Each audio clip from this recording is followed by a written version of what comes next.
नमस्कार दोस्तों, स्वागत करते हैं आप सभी को आपका यूट्यूब चैनल अंदाज भोजपुरी। जी हाँ दोस्तों, बता दें कि भोजपुरी की हिट मशीन खेसारी लाल यादव जी और शिल्पी राज की आवाज़ में एक बहुत ही बेहतरीन का गाना आ रहा है। जी हाँ दोस्तों, जिस गाने का बोल है कलम चबा गई। जी हाँ दोस्तों, जो कि ये अन्नपूर्णा फिल्म्स यूट्यूब चैनल के माध्यम से देखने को मिलेगा।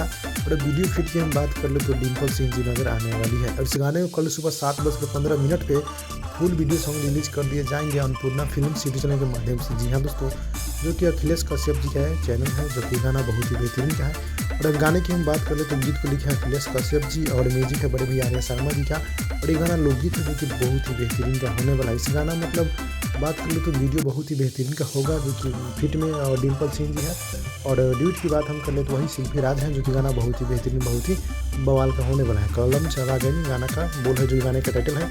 और इस गाने को आप लोग कल सुबह भोरे भोरे देख सकते हैं, आप लोग कल सुबह 7:15 पे। तो भाई मिलते हैं अगली वीडियो में, तब तक के लिए धन्यवाद।